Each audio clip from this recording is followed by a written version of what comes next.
Here's what the creationists do about the facts. First thing they'll do, they'll say it's just microevolution. Now, I teach evolution.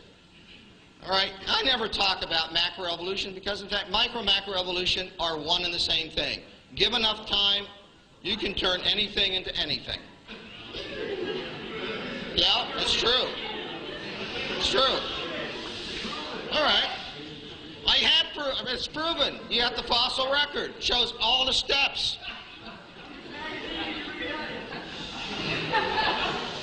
All right, so typically what the creationists do, they'll deny the existence of tens of thousands of transitional fossils.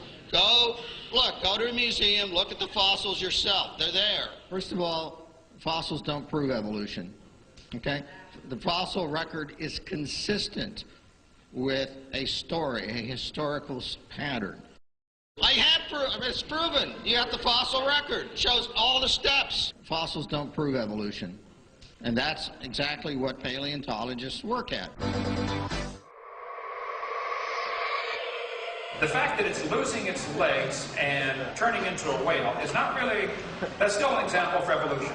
Yeah. Okay, go ahead. You can't go backwards. You can't go backwards? You can't go backwards, because there's no backwards. There's go backwards for evolution.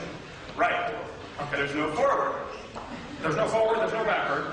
Just everything stays the same. It's change. You're a creationist, man. Everything stays the same. But now, if you find many fossils in the dirt, the fact that you find millions of fossils in the dirt, that's proof of a flood. Now that's millions.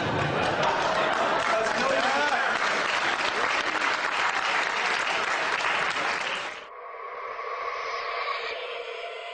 We have a very good set of bones saved from fossil records showing that the whales evolved through a long period of time from animals that are on land to animals that are in the water. We have that evidence.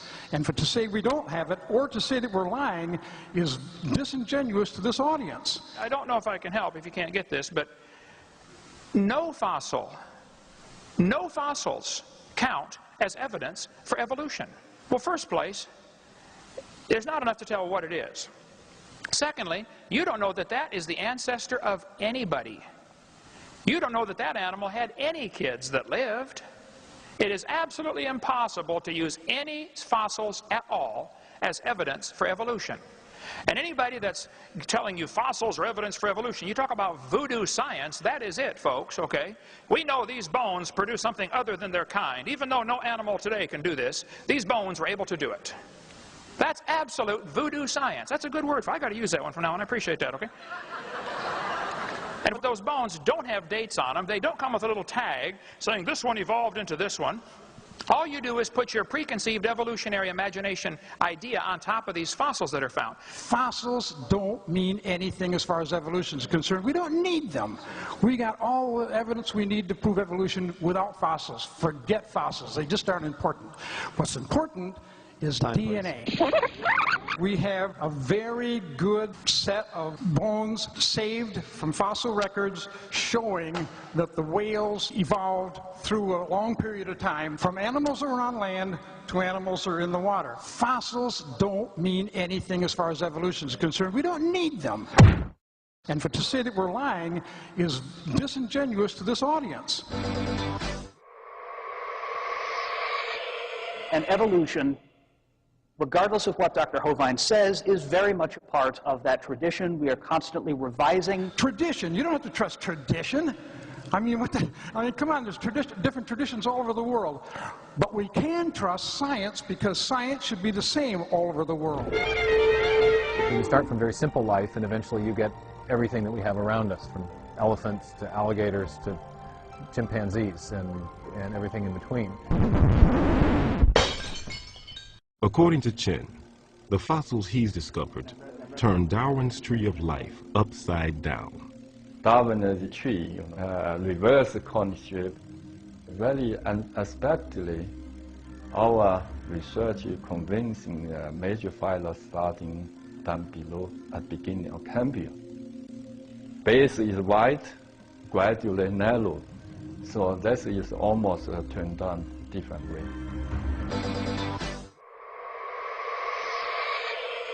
Hi, Dr. Hovind. Hi, I forgot your name now. What is it? My name is Michelle Markstein, and I'm a postdoctoral fellow here in the Integrative Biology Department. I have a PhD in genetics. Here's an interesting fact. If you take and look at what's inside that banana and those dogs, they're awfully similar.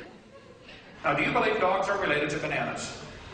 Ultimately, yes. Ultimately, yes. Okay. You're saying, as a postdoctoral fellow. There you go. But you don't need to say doctor in front of my name. Okay. I'm pretty secure about it. If God decided to use the mechanism of evolution to create human beings, you look nervous. to say that was the method to do Calm it. down. It's okay. You know You why look I'm nervous. nervous? Because I don't have the rhetorical skills that you do. No, I am winning this argument because I'm right. No,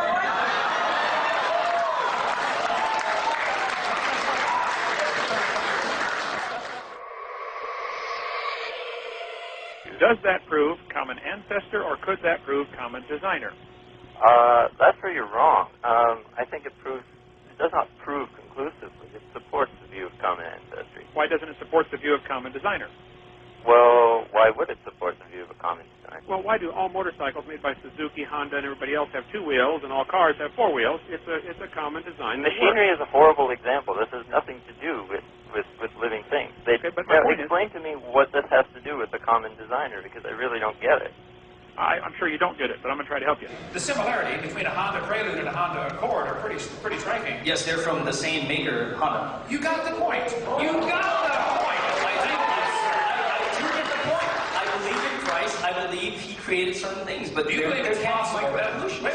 Do you believe it's possible that humans and apes have similarities because they simply have a common designer? Is that a possibility?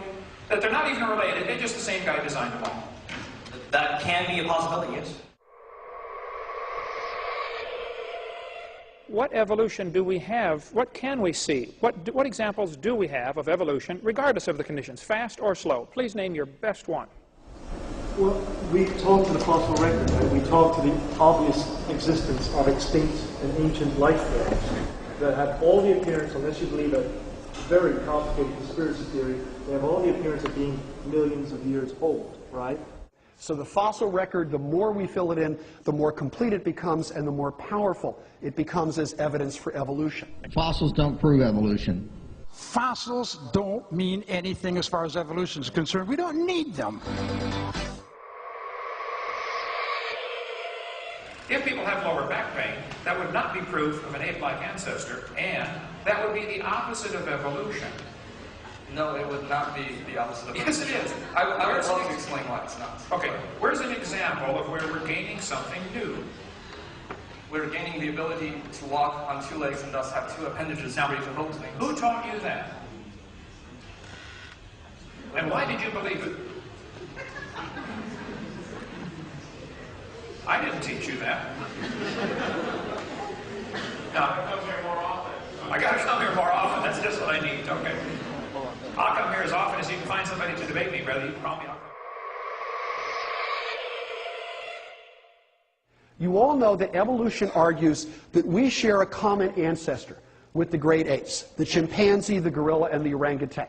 Well, if that's true, there should be genetic similarities, and in fact there are. So we have 46, they all have 48. That's very interesting. I would say I believe in a designer, but you know what? I don't believe in a deceptive one.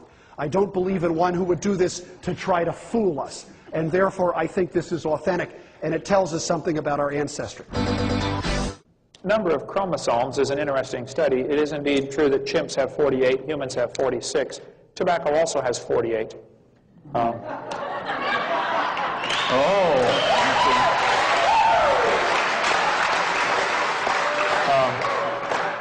Amoebas have 50, and they say we came from an amoeba, yet they've got more chromosomes than we do.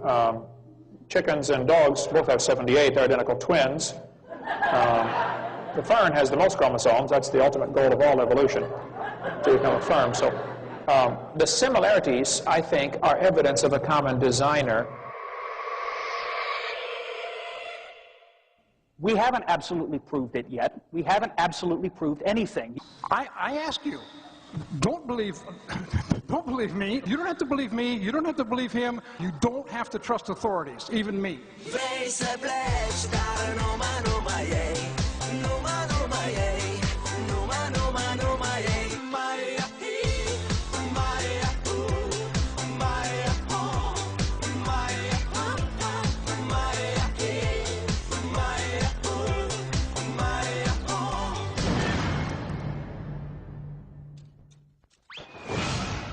would encourage you students to open your mind just a little bit and think about possibly, it could be, just like when people were taught the earth was flat and later they found out, oops, that's wrong. And somebody taught, oh, well, big rocks fall faster than little rocks because Aristotle says so. That was taught for 2,000 years, and it's wrong. And some of you are being taught in this university that you evolved from a rock 4.6 billion years ago. Well, it's wrong. You were designed by an all-wise, super-intelligent creator who loves you and would like to forgive your sin and take you to heaven, but if you want to go to hell, that's your business, okay?